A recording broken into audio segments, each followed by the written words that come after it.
Oh, too much Yo, what up? sauce. What What's up, up? sauce man? What up? Nothing, man. Just chilling, just Just chilling. chilling, being sauced out. I feel it. Hey, oh, I Yeah. got some. I got some drip for you. Check out this gold rimmed Coors old school beer glass. Like Oh, whoa. I this only have thing, gold rim glasses for like the Belgian beers I have. Never at Coors. That's tight. I'm stoked on this. We were leaving the skate park the other day, and there was like this nice ass house in a nice ass neighborhood. Had this like just sign. This it looked like a garage sale, but it just said free, and it was all like What? nice shit. Like nice shit, like because people do that all the time. But in my like trashy ass neighborhood, you wouldn't want any of the shit. But like this was like dope shit. Like Yeah, this that's tight. Someone like lost a gym with that. shit is dope. So I couldn't wait to bust this bad boy out. But also like this is gonna sound like a joke, but it's like really like an actual thing. Like my crackhead neighbors are like fighting and getting ratchet. So like there's like a like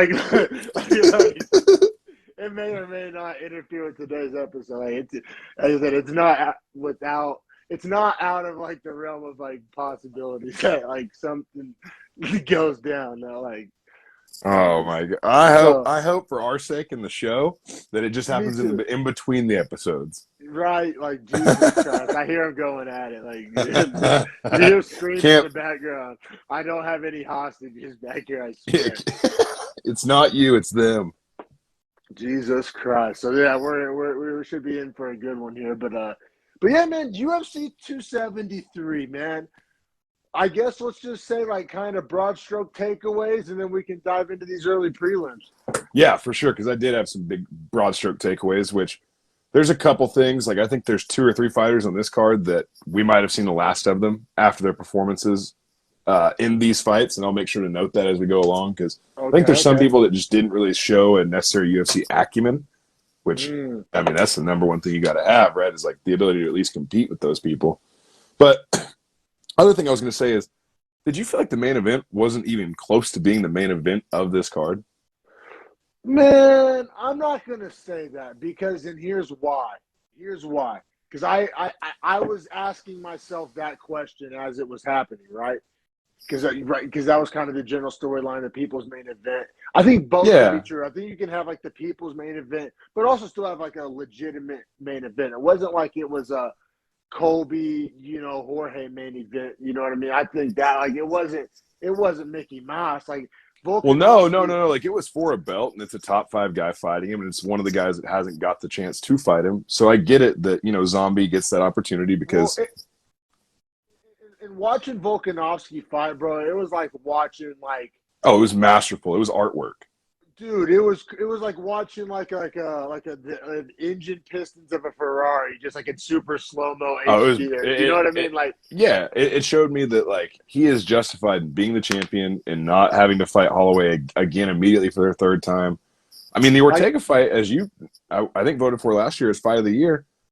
Think about how good Ortega and Holloway are if Volkanovski is as good as we saw him be last night.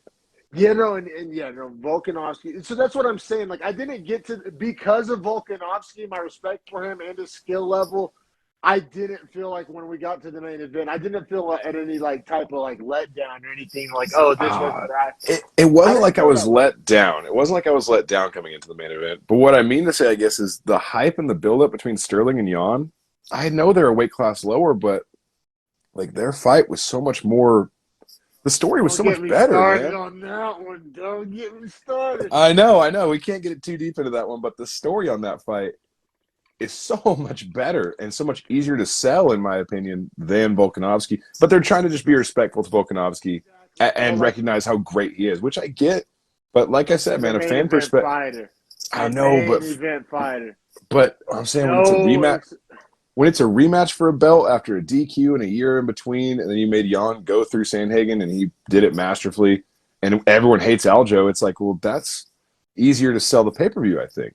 ask you this then, because I don't think you're wrong there. I think that Jan Sterling could have headlined a pay per view. I just think that like we're both saying the same. Like it would have had to be a different pay per view. Like, do you think that's the mistake of putting Yeah, them on the same card? And that then is like what you makes it go in tough. the wild card Hamzat factor, and you almost got like a three head. But I think they viewed that in a positive light. Like, oh, we got this card's a three-pronged, three-headed monster, big time card. You know what I mean? Like I think it's pretty easy to see a glass half full. You know? True to that. I also think they did a disservice with Ian Gary being on this card and not in a more north or northeastern card for more of the Irish support and love, because he's a big name, big young name that they're wanting to build big. And I know that their idea was he'll be the prelim main event on a Volkanovski, Jan Sterling, Hamzat card. But I almost felt like it took away from him in his moment, because I didn't talk about his fight the whole week leading up.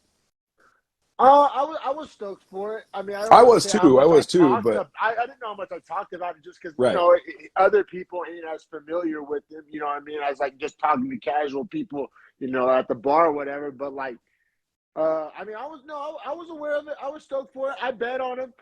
You know what I mean? I put them. Right? I put him in my parlay. We had some fun parlays this weekend. Neither of which hit, but looking good for a second.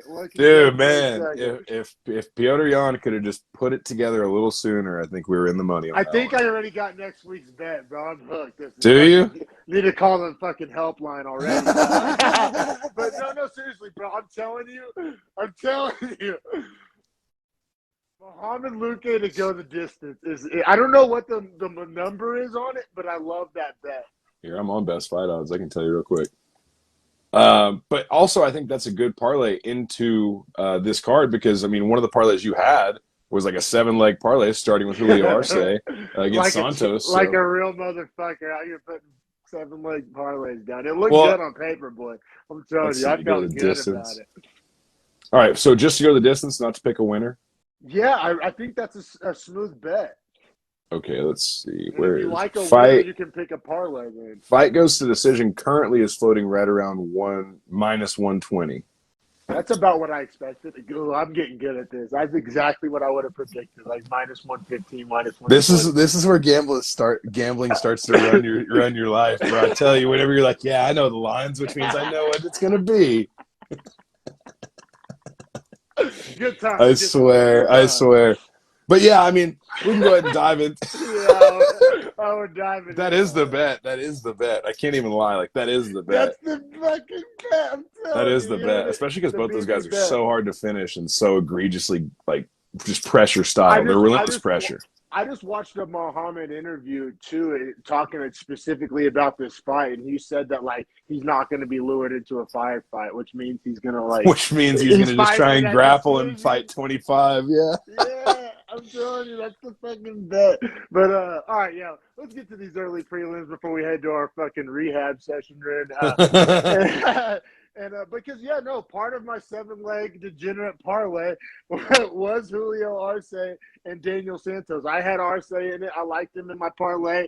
Everybody was acting like super shocked that Arce like looked really good. And I mean, they made it in a flattering way, but like, I like Arce just in general. Like, I like watching him fight. I respect his skill set. Like, I know he's had some losses a while back, but I mean, he's looked great as of late. Well, that's the thing, though, man, is that he has only had one loss in the UFC. He was 6-1 coming into this fight. In 7 fights, to be 6-1 in the UFC, like, and I think it was his loss was at featherweight, if I'm not mistaken. Yes. So I believe to Julian Erosa, right? No, he knocked out Julian Erosa. That's right. Yeah. He lost the fight before that. But that's what I'm saying. Like, Julio Arce, like, I don't know. I like him. I like his skill set. I wasn't like shocked like everybody else. I don't know. The broadcast was like, damn, this guy's actually pretty good. Like, fuck. I mean, I know he was jerking the curtain, but Jesus Christ, I don't know. I also thought the two women could have much rather jerked the curtain than these two. I mean, Daniel Santos is a training partner of Charles Oliveira, and Arce obviously 6-1 in the UFC. Both come from respectable backgrounds, you could at least say. I can't really say the same for Rodriguez and Kay Hansen. So I would have rather seen them open the card, but only Hansen. Sorry, had to. I feel it. I'm gonna let it rip. I'm gonna let it fly. So here's my question to you. I scored. We can go round by round if you want. No, but I don't think we have to on this one. I was gonna say I don't think we necessarily need to. Now I will say, one judge scored at 20. Close. Yeah, so one judge scored it. Round one. Exactly right. I was going to ask you if you were going to guess the round that they gave to the one judge gave to Santos. It was round one. Good round, I thought. Although I scored it for Arce, I thought he did plenty. I thought the strike numbers being like 25-14 in the first round were pretty telling of how that fight was going. Granted, Santos landed some good strikes, but I mean, he didn't get really any other numerical advantage in the entirety of the fight. Yeah, it was close enough and competitive enough that like one judge giving him one round, like I'm not gonna roll out any hills to die on, you know what I mean? But like, yeah, I also scored it to Arce, but yeah, it was the first round was a lot of fun, but after that, Arce, that jab, man, fucking work of art. Just, I mean, won the whole fight off a jab. A lot of fighters say they're gonna do that or say they can't do that. He actually did it. Well, in the range control he developed from using that jab to keep the fight right where he wanted. I mean, it literally was the reason he won the fight, in my opinion, was the jab was so effective at not allowing Santos to get in close to a brawl or get in for a takedown or anything like that, that Arce just couldn't be touched, at least not impactfully. Santos reminded me of like a Chris Moutinho. Like he was just walking forward, Chin. chin. I did write. I wrote he had a great chin and great power, but that's where that stops. And huge stones, but yeah, I mean, yeah. No, but seriously, you need a little more head movement. Need a little more diverse strategy. Seemed a little one-dimensional. And Arce, you know what I mean, is a skilled vet who you're not going to just march him down like that. And he just picked him apart. And, I mean, honestly, I said I liked Arce and I wasn't that surprised. That's not to say I didn't learn anything. I didn't know Arce was a Golden Gloves boxing champ. I had no idea about that either. Makes sense why his jab is so saucy. Right?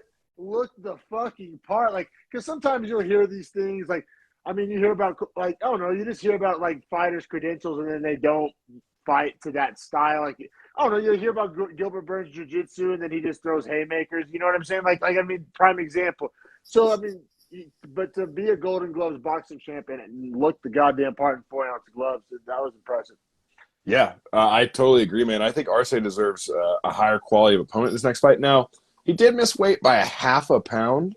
Yeah, that's tough. And they didn't let him reweigh in because he was wobbly on the scale, and they were afraid for his medical. Like they didn't want to throw the fight, so they're like, this is your only chance. Sorry, man. Being a former featherweight, you know, it's a real thing. It's a fair, not a real thing. It's a fair question and a fair conversation to be had about that bantamweight cut. He's not the youngest guy in the world either. You know, he's not getting any younger. So he probably needs to diet down just 3 or 4 pounds walking weight. I mean, that's all easy to do. You know what I mean? Like. In the next fight, we'll get to it. That's a more egregious miss, obviously. But in this fight, I think any weight that you're at, if you miss by a half a pound, I'm not going to hold it against you super hard. And especially in this case where they didn't let him have the extra 30 minutes to try and cut it. Well, it's not exactly a Paulo Costa situation, right? Like, yeah, it wasn't like this egregious, like he just didn't give a shit. It was like he tried his hardest and just literally body was failing a half pound out. Yeah, but you know. But it is what it is, right? Like you have to make the weight to fight there. Well, that's fair. Also, just like where I was going is what's to say that doesn't happen again next time? You know what I'm saying? Because like I said, he's going to. That's what I'm saying. Like he's going to have more miles. Yeah. Like, is that his physical limitation? And if so, well, then you can't fight there because you can't make that weight. Exactly, and he's proven to have deficits at feather, so he's in a tough spot. But I still respect the skill set. I think he looked fucking awesome. Yeah, I totally agree. And we can keep pushing. Yeah, I think that's the best thing to say about Julio Arce from this fight moving forward is he looked great. If he can manage that weight and make it back down successfully to 36/135, if he ever does get that title look, I like him. I like him in that division. Now, as we keep it pushing, just the final note, bantamweight's so stacked. It's just not fair. It's not fair to be like because I mean I put a lot of respect on Arce's name, but at the end of the day, he's kind of just a guy, right? Like. But, I mean, that may be unfair. That may be fair. Maybe he's better than a lot of guys. But I'm just saying there's so many guys that, like, yeah, he's probably top 25, top, you know. But how – I mean, is he better than Umar Nurmagomedov? Like, is he better? Like, another unranked guy? Like, how about Raulian Paiva? Could he beat Raulian Paiva? Adrian Yanez, you know what I'm saying? The other unranked 135ers. Exactly you know what I'm talking about. Where does he fall? So many. It's almost a disservice for him to come back from featherweight.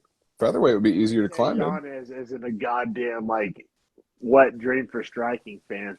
Oh, yeah. Arce Yanez would be so awesome. That would be saucy. That'd be nice, man. But, yeah, we can keep it pushing. We're just, like, fantasizing about striking matchups.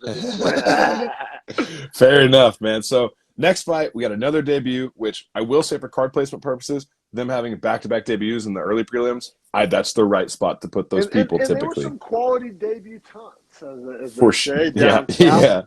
yeah, exactly right. Now, here's what I want to ask you is how did you score round one?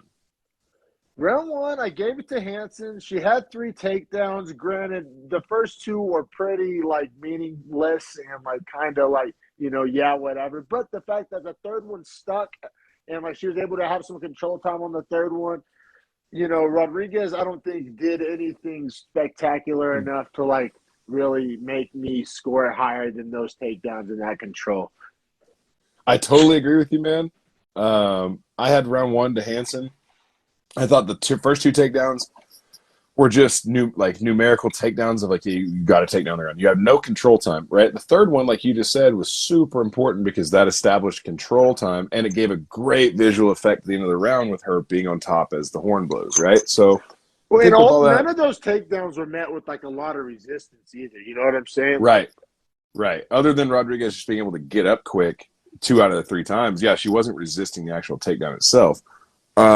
And then, more to that point, the second round, I thought kind of started off on that same foot. And then once Rodriguez was able to reverse the position, take Hanson's back, she never looked back at that point, in my opinion. Yeah, exactly. So in the second round, Hanson, every time she had attempted a takedown, it worked. So once again, she went for one, but this time it resulted in kind of a scramble. Rodriguez got the better of the scramble, took the back, and then pretty much the tide turned from there because, going into the third round was all Rodriguez. She had 2 takedowns of her own. The clinch control was just, I think, Kay Hanson's not the most physically strong. I mean, I know we're talking about strawweights here. Physical strength isn't what comes to mind, but even for the division, she seems like weak, I guess. It sounds like a rough term to use, but like just physically not the strongest, and like it doesn't get any smaller of a division. So, it's tough for her skill set. If you're a wrestler and your strength is like a deficit, I mean, it's kind of like an oxymoron, right? Like, Right. that's Like you not can't like, win in your best position. How can you win anywhere it's like else? if you're saying, like, oh, I'm a striker, but like speed is not my strength. Like, I don't know if that like combo goes together. Like, if you're a So, wrestler and you're not strong, I mean, right. It find doesn't out. make any sense. And like in her other fights, Hanson's looked like she's very strong, but has no other capabilities other than actual just physical strength, which you don't get far in the UFC doing that. She missed weight by 2.5 pounds, which she put out this public apology about it, blah, blah, blah. For me, it's like you can't put out this performance, miss weight, and be 8-7. Those 3 things. Oh, exactly. Like in the UFC, what she's 1-2 now, I think, or It's she 1-2, 1-3, maybe. Let's see right here. that it's not great. She's also 7-6, 7-6, 8-7, same thing. Yeah, 1-3 in the UFC. She's lost her last 3 to Ugh. Jazus Hey, it Vicious. doesn't fucking matter. Yeah, people Snip, you don't snip, know. That's my snip. point. Is I don't Yeah, know those names. yeah, So no, yeah. I'm sorry, only Hanson. I think it. Hey, but for the debut though, I mean that for the UFC, that's a win-win, right? You get rid of one, you build and you another. and you She's get an undefeated undefeated. prospect that has now a Yeah, win over a girl that was. I mean, they had to be a 4-fight contract because she beat Jinyu Fry, then lost to McKenna. So Kay Hanson's either going to have one more fight in the UFC or 2 or none. That's where contract style. So it's because they do 2, 4, or 6 there's on the no way she contracts. got a 6. There's No way, no way. no way. So she had to have a 4. This was her second on that 4 after her like initially when they signed you, they give you the 2-fight contract. She was 1-1 on that. I'm sure they re-signed her. I would think to a 4. Could have been another Maybe. 2 Yeah. Or because sometimes they do odd numbers too, so it's like it's obvious. Like right, that's the true. 3-fight contract is like the best for the UFC because if you're Oh either yeah, 1-2, 2-1, you know what I mean. It's real. It makes the choice real. It makes no water less murky. But either way, I don't see. I mean, like I said, there's just in a division known for striking, she has little to no striking, and so she's a wrestler, but she's not that strong. And yeah, man. And then she the jujitsu didn't seem that like amazing either. So, I mean, 1 out of 3 is if you're talking skill sets, broad stroke, and just probably like we always say the word plus athlete. She's probably a minus athlete. You know what I mean? yeah, exactly right. And it's just a tough spot. But I mean, as far as Rodriguez, hey, there's no reason to not be excited, right? Like, I mean, until she get now. You can say, oh yeah, quality of opponent, whatever. But hey, winning the debut, finishing strong, winning the second and third rounds after losing potentially the first round. I mean, I think that's impressive, in a and, and debut. and the adjustments she made. I think she figured Exactly. out how to win, which that is a super imperative thing as a young fighter, is being able to make those round in between round adjustments so that you can be successful. 100%, man. And then we can keep it pushing next. We got the heavyweights. We got Alexei Oleinik, In his 9 million fight 187th, bet. yeah, 187th UFC fight. Jesus Christ, a plus 105 underdog against Jared Vanderaa, minus 125. I actually, because I was at the sports book, and I saw this line. I almost included it. I almost made it an 8-legger with this one, and I would have hit because I liked Oleinik at plus 105. Just because I'm over Vanderaa, bro. Like, my respect for Me like too. Vandera's skill set is just like, even before this is a hindsight 2020. Like, even going into this fight, like, yeah, Alexei Oleinik's like a million years old, but he has a chin and he has a distinct path to victory, especially over a guy like Vanderaa. I thought getting plus money on him. I like that bet. I honestly just didn't care enough to, like, really want to include this fight in my parlay. But Yeah, this fight was one of those ones where I'm like, I mean, it's Alexei Oleinik. I'm gonna watch him fight because he does have exciting finishes when he gets them, or he will get finished in the most brutal yeah, ways. yeah, because he takes shots, but then he also Right. finishes like everybody. What the fuck? I mean, What a let's combination! see the man's record right now. 60 wins, 16 losses, one draw is his official MMA record, That's so good, professional. though. That's It's so good. great. It's That's great. so good. 60 and 16. That's so good. I think he has less losses than George Masvidal. Okay, he has 16 fights in the UFC, and he's 9-7 in the UFC. That's But a he's little fought rough, but but he's fought Mark Hunt, he's fought Alistair Overeem, Derek Lewis, Chris Dawkins, Spivak. These are all people, that Curtis Blades, yeah, that's a Travis tough Brown. schedule. That's a brutal schedule. Yeah, Fabricio Verdum is in there. Jesus. Yeah, no, that's a Yeah. who's So I who of mean, he's heavyweight. fought a straight who's who. Yeah, and he beats the lower end guys, loses to the upper end guys. But then you get these losses of like Walt Harris and Well, Walt Sergey Harris had a high Spivak. ranking for a cool man. He was the top And 10 and guy. and Spivak's ranked now as well. So it's like Yeah, Oleinik is that you guy know, that's your perpetual perfect gatekeeper to the heavyweight division. yeah, If man. you And can just smoke him and get through Vanderaal's him, on the outside of those gates. He didn't get the ticket. Why are you standing outside of the club? You can't even get in. But like, no, that's like, Jared Vanderaa with his black yeah, painted nails. yeah, man. He's just, I don't know, man. He's just a big body, which the UFC is past that, right? He's a relic. He's like, He literally you is know, just a big body. That's he's literally what just, Jared Vanderaa is. yeah, man. And hey, call it disrespect, whatever you want, man. I've watched a lot of Jared Vanderaa fights, and he doesn't like Right. stand out in any, like, Not one thing he does stands out other no. than his like low pace or lack thereof punching speed. Like he doesn't punch fast either. And we're talking heavyweights, right? So it's like, okay, yeah, it's like you don't need to be out there throwing spinning wheel kicks, but like he just shows like there's There, nothing to like hang your hat on, right? Like if I'm right. like, There's no it factor and there's no Hearthstone for him, for lack of a better term, that is like his centerpiece. You know what I mean? That he yeah, can always come back to. He doesn't have that. I don't know what it would be. I mean, maybe he has an answer for that, but I don't. I, Like I said, I've watched a lot of his fights. I would have said toughness, but to tap to a scarf hold, I mean, to not, just Yeah, give it away. no, But get to it, get to it. Oleinik gets a submission 3 minutes into the first round, 3 minutes, 39 seconds, with a scarf hold submission, which is essentially, for anyone at home, if you've ever been like someone throws you in a headlock and you're just getting your neck cranked, that's a scarf hold. It's just, you're just squeezing their neck and arm together to the Yeah, point where like it hurts their head. yeah, it goes down. Like everybody was like doing verbal gymnastics with this submission because yeah, like you heard on the broadcast they called it scarf hold. On the official UFC like ledger, it goes down as a neck crank. All the jujitsu whizzes on Twitter were giving their own names to it. But at the end of the day, right? It was like it was just like a say uncle type tap, like a That's just literally a that's what I'm saying. Yeah, it's like a pain threshold tap. It's not like you'll break anything.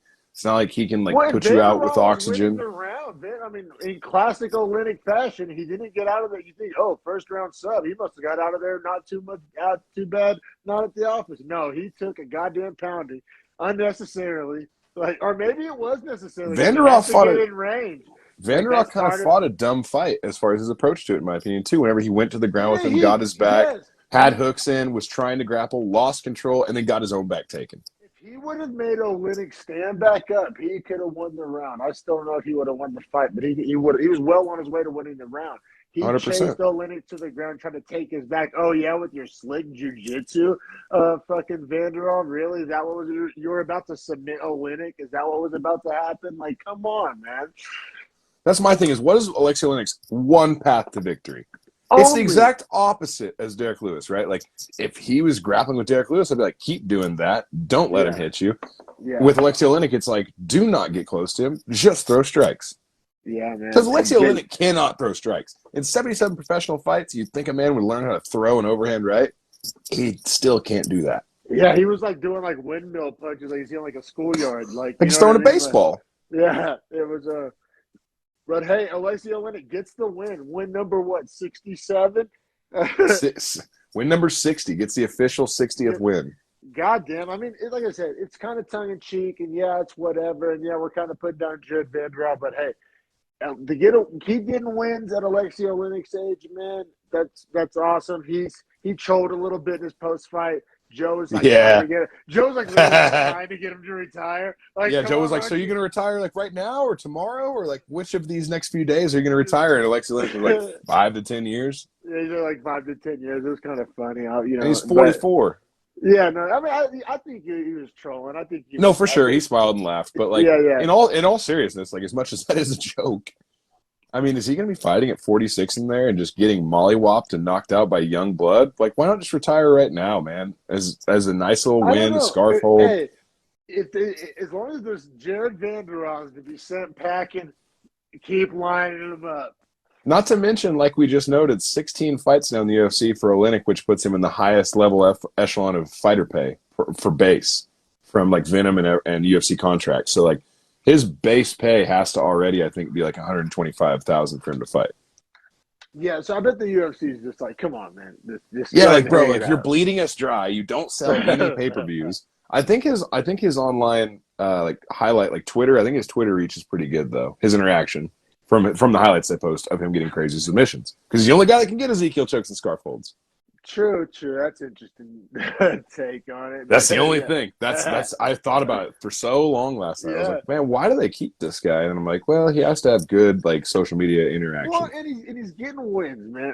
And I think that's the thing, right? Above all, that's what matters. But all right, so that wraps up the early prelims. You know, headlined by Alexei Olynyk, and then we can get to the regular old prelims and get started off with Mickey Gall at plus 150 versus Mike Malott.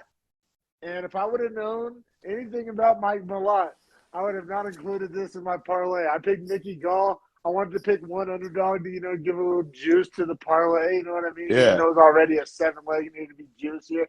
And and overall, I'm not going to try to make excuses. I like Gall. No, I didn't know a whole lot about Malott. How am I supposed to? It was his debut. But you give me Gall against the guy making his debut, decent odds. Hey, especially with Mike Malott's history as a fighter is one TKO win and I think 4 subs and then 3 by decision now, or 2 by decision.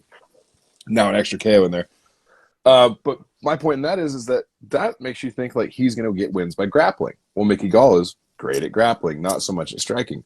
So I kind of thought his wheelhouse to win is actually a good spot for Mickey Gall to be able to not lose, right? And then Mickey Gall just eats the hardest right-left hook combo I've seen in maybe a year and a half. Yeah, man. As soon as this fight started, I just did not feel good about my parlay. Yeah, Mickey Gall just looked he's statuesque in there, man. Like his head stays straight, his hands don't come up, they stay forward. He got fucking drilled. He was just getting drilled. Yeah. No, granted, he was landing his own shots, but it just looked visually very different. The shots he was landing versus the shots that were landing on him, I mean, it was hammer nail, in the wrong And that's direction. exactly how I felt. Like, you could just tell from the first minute of the fight, it was like, oh, no. Yeah. And as a guy who, was 2 fights into a 7-leg parlay. That's not what you want to see. But No, yeah, man. This Malott kid, man. This guy's a guy, man. I mean, he hits I like hard. He him. subs people. He's athletic.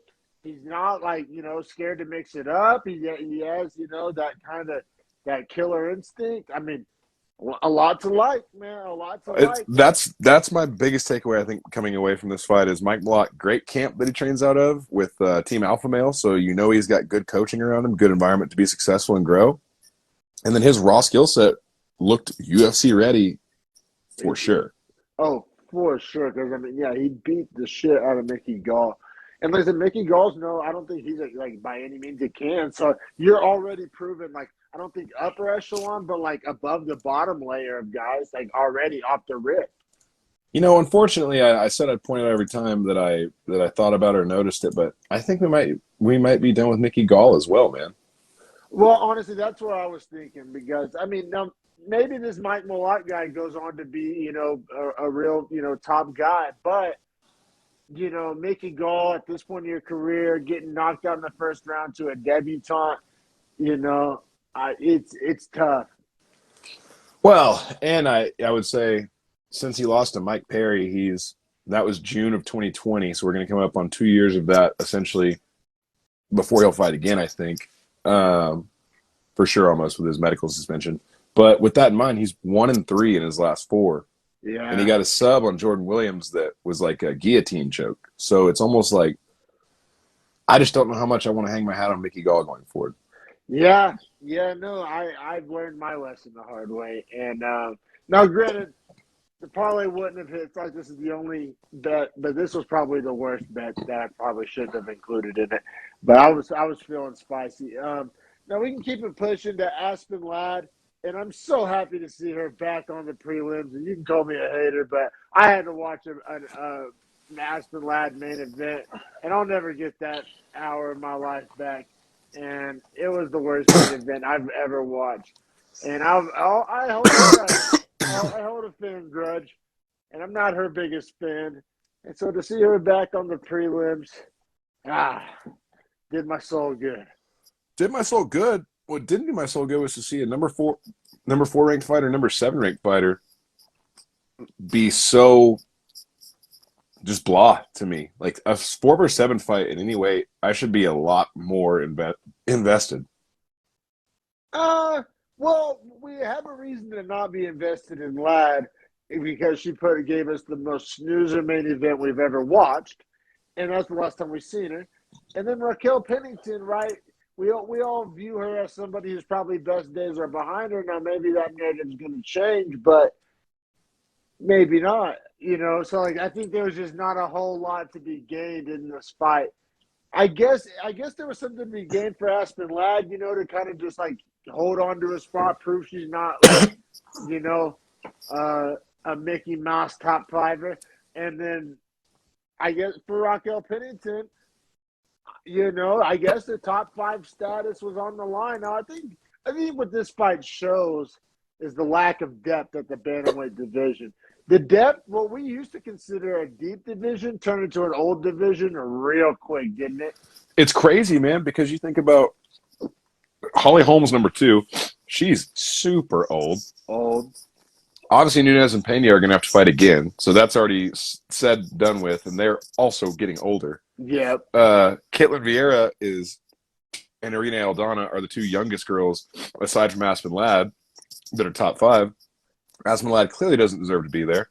Yana Kunitskaya just had a kid with Thiago Santos. She's number 6, so she'll be out for a minute.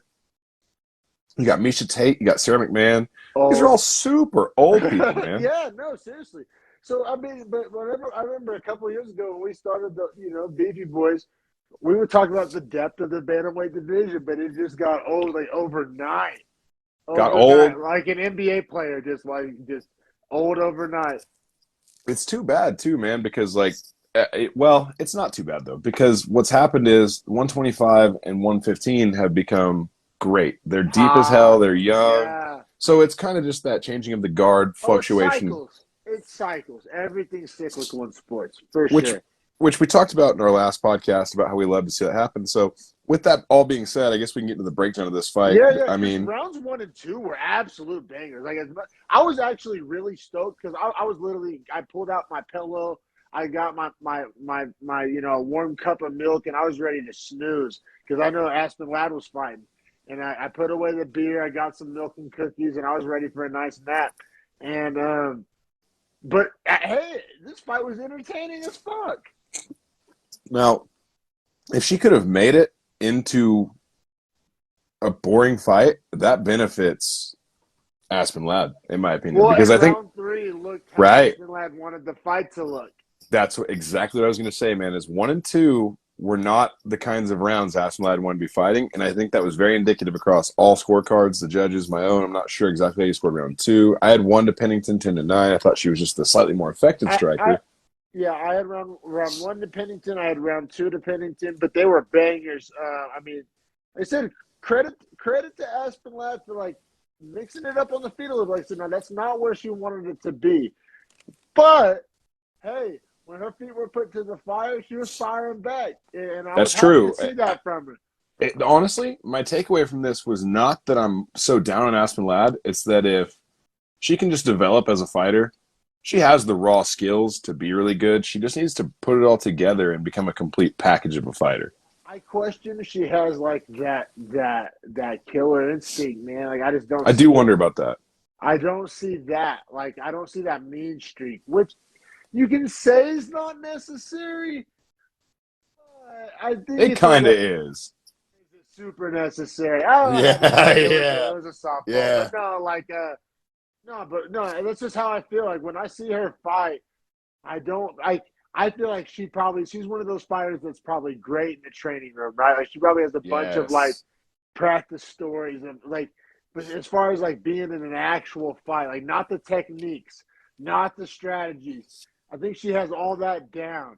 I think it's just like at the end of the day, it's a fist fight, and I don't know if she has that part of it. Which, like I said, you can provide examples of people who don't necessarily hit that criteria, but a vast majority of like the top 5 greats and like just competitors and champions and future champions, they have that. And I Well, don't see that at all. and I'm sure coming away from this fight, Ladd's just got to be kicking herself because, I mean, she won round 3. Like, she won the end of the fight. So if Yes, she she could have did. just done that earlier, she could have won the entirety of the fight. But, I guess to say all that to say Raquel Pennington wins the fight 29-28. Yeah, she I looked fully good, agree with man. the card. I Pennington thought looked she looked good. refreshed. I thought her striking looked a little like I thought it her was her exotic. overall person in the octagon seemed more confident or refreshed. Something was a little different with her She was mentally. the alpha dog in that ring, and that's what I was speaking that negatively to Ladd, but to Pennington's credit, she smelled that blood in the water. She knew she was swinging the bigger set of lady stones in there. Exactly right, man. Um, yeah, I mean, takeaway from this is it's good to not have Ladd at 4 because she was not an entertaining fighter, and it's hard to sell top ranked fighters that are not entertaining. So it'll allow her to come back to probably 7 or 8 in the rankings, I kind like of fight her Pennington's way back call up. out. Yeah, I did Called as out well. McMahon. I think that's perfect. Both older, both kind of trying to make one last run at the title. From a fan's perspective, it gets one of them out of the way. You know what I mean? Right, But right, I and like the call out. I like the matchup. I think they need to run that.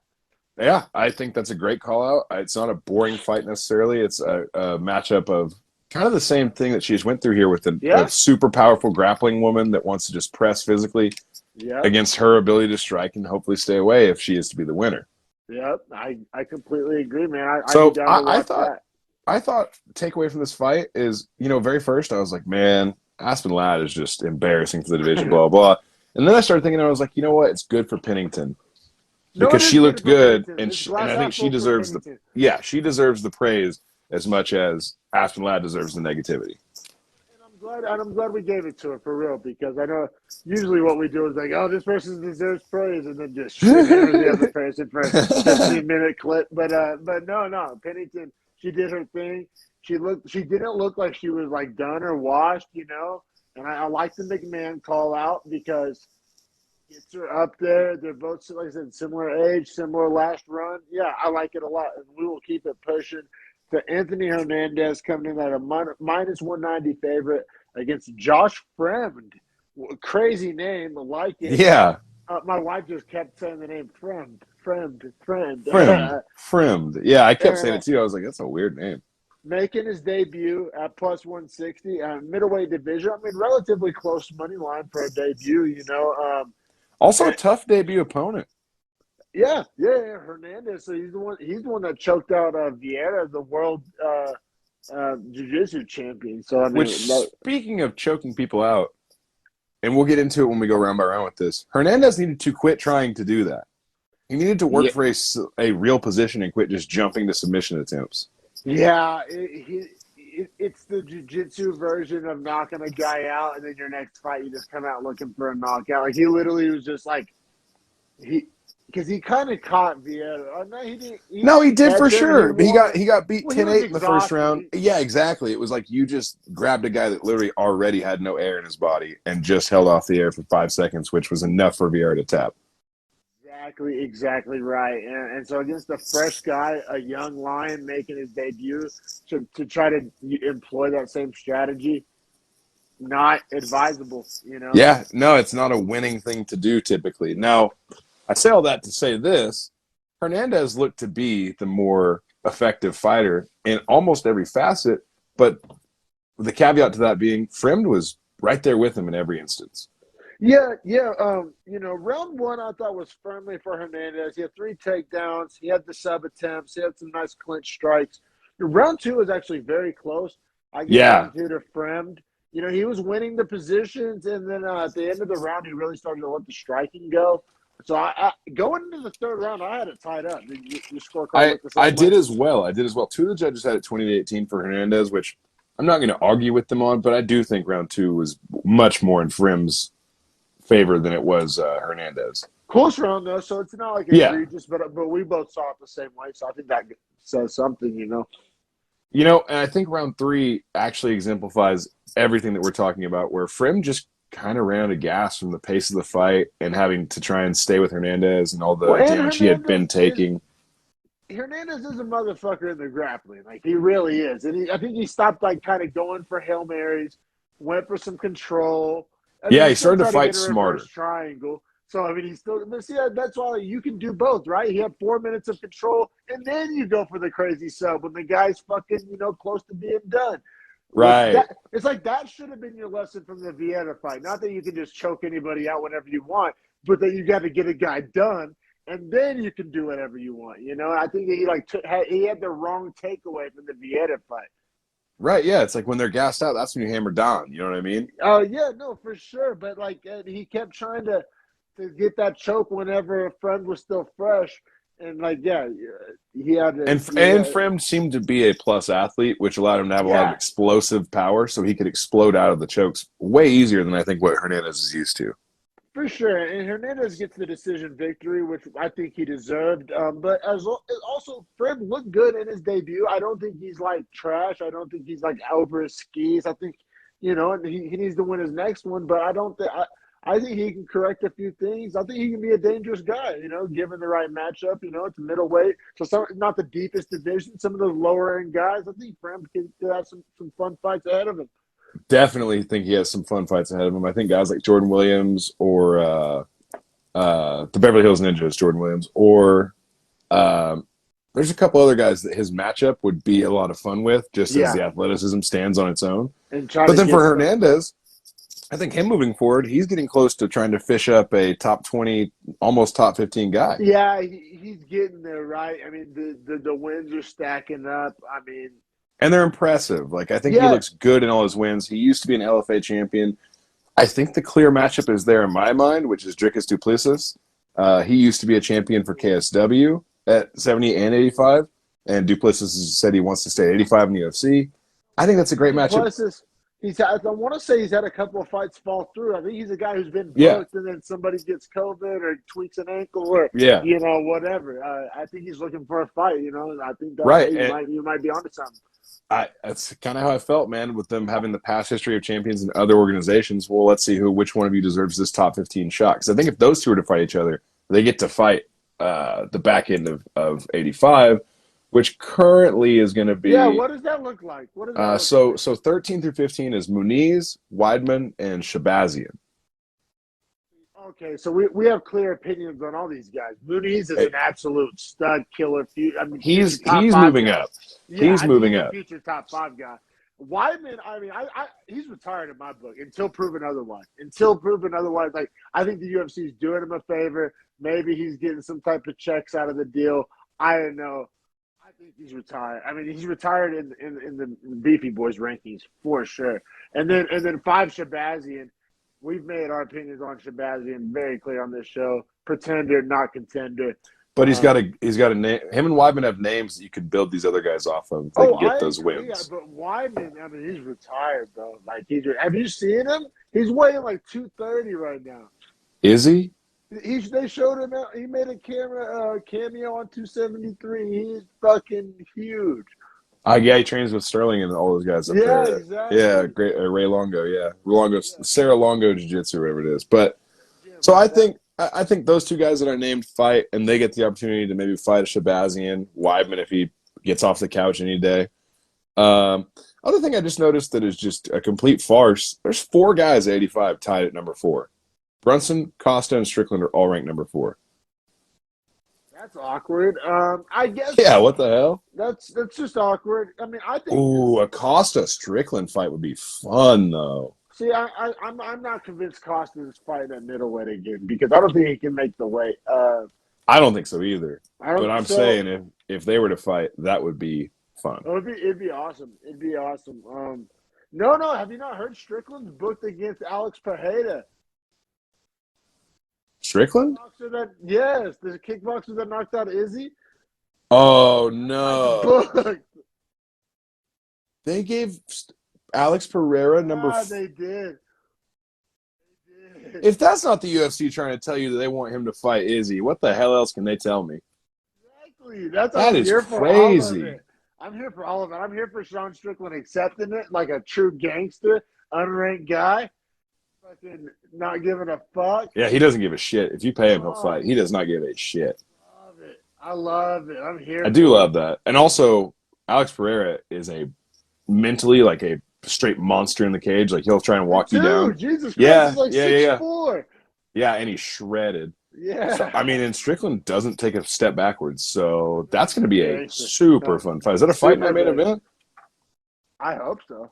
I Deserves hope to so be. too. I hope that's like what Strickland should get out of it, right? Like if Yeah, he has to fight this young monster unranked, he should get a main event. But we're also saying, is Pereira gonna like he gets a main event? Like that's a tough call. that's my thing. Is why does Pereira get all this? Like Strickland should be fighting guys named Costa, Brunson, Vittori, Cannonier. He shouldn't be fighting the other guys because his run's been so clean. He's like 9-0, right? 9-0. Yeah, and he's beaten Hermanson and Uriah Hall in back-to-back fights. Then I guess by that logic, he should beat Pereira. I think he may. I think he might. I think he might. I like that actually a lot. Maybe get some. I don't know. That's gonna be an interesting money line. There's no way Strickland could be the underdog, right? There's no way. But the There's plus money no on way. Pereira by KOTK is going to be so fat. So fat. Let's go. Oh, the gambling junkie, the juice. It's The on, juice. baby. It's on. But yeah, man, I guess we say all that to say Hernandez gets the win over Frem. And we'll keep it pushing to Ian Gary, who we've been alluding to. We're fans of. We think big things are coming for. Yeah, the UFC wants a big push for Ian Gary. They want it. He's a fast talking Irishman that loves Conor McGregor. He used to work at the gym where Conor started training at, and then decided he wanted to do martial arts as well. Parents didn't support him. He got really good. They said, "Okay, you're good at this. If you love to do it, we'll support you." And now you can see where it's taking him, man. Like I loved watching him fight last night. Now I also said in our breakdown of this card beforehand you like that Weeks I did because as far as like volume and the way Weeks fights, it wasn't going to be an easy stylistic matchup. And I don't think it necessarily was. I mean, we can dive into it, but I thought Weeks Some gave. hot takes coming your way. I I, got him. I got him cocked and loaded. all right, good, because I thought Gary won the first round for sure. Um, Weeks running the first round. do you? Yeah, man, that pressure, the clinch. He had Gary on the back foot the entire round. Like I don't disagree with that at all. I just think that I like what are Gary's you counter doing? striking. Counter strike, all right. But it wasn't doing shit. Like Okay, Gary was on his I'll give back you a foot. crazier take. I thought round two was closer than round one. I thought round two was the Weeks also, and I don't know how close it was, man. I thought round two to Weeks. He had the takedown, he had the clinch. Once again, had Gary on the back foot running. I I mean, I had round two to Weeks as well. I had it 19-19 going into three. You had Weeks up whatever. two. You had him up 2018. I did. So I mean, in hindsight, that call out actually looks pretty good on my part, saying that this stylistic I was matchup is sitting not here good. watching the fight, singing your praises. Like this man Harrison fucking is a genius. Because I said, I scored rounds 1 and 2 to Weeks, man, and I literally don't have the word close in my notes. Like I literally just confidently scored it for Weeks, both of them. So how'd you see round three? That might have Round been the three, most clear round. I thought it was Gary's best round. Obviously, he busted out the head kick switch. Where the fuck was that the whole fight? Yeah, he He tried a busted question out the mark in round jab. one that connected, and he never went back to The jab. Where was that the whole fucking night? Because he it. He had the was just trying to reach counter advantage. strike. He was just trying to land I big counter know, and rights. he fucked up by doing that on my scorecard. He ended up getting bailed out, and we'll get to that. I couldn't believe the 30-27. That's where I had a real problem. 2 30-27s. Yeah, that's what I mean to say. Yeah, like anyone that scores his 30-27 is out My of their jaw mind. hit the floor. He said, I had it 29-28 to Weeks, and like I said, the word close isn't in my notes. I felt confident about my scorecard. I thought maybe we could get a split decision. I thought maybe not every I can judge see would that. agree with me. You know what I'm saying? But Yeah. whenever the 2 30-27s, my jaw hit the floor. Yeah, you know what my biggest takeaway from this was, man? I like Darian Weeks a lot moving forward if Ian Gary is as good as they're making him out to be. And then on the flip side of that, the other takeaway I have is Ian Gary is not as good as they want him to be. Ooh, who's better? Okay, this is like the most cornball sports center question, but I think it's actually worth talking about. Who's better for their weight class? Who do you project a better future for, Ian Gary or Patty the Batty? Go. Oh. Yeah. Gary probably has a better future in the division because it's 170. And I think the back end of 70 you can climb into. But 55, man. I mean, you're talking about I agree. Gamrot, Hooker, So I agree. Riddell being 14, 13, 12. Whereas at welterweight, you're talking about Chiesa, Jeff Neal, Zhang Liang, Ponzinibbio, Rachmanov, and Magny as your bottom five. More winnable fights for sure. Exactly. I feel like So the that's what matchup I'm is saying. so much more winnable. Gary's plenty talented. I think he has some things to correct. I think he will. He's super young. I don't think my opinion on Gary's really changed, bro. But I guess I think he needs a slow build for sure, which I think this performance will get him, right? They're Yeah. not gonna Yeah, they're not going to keep giving him crazy matchups or debuts no. that are dangerous. They're going to start giving him just incremental tests.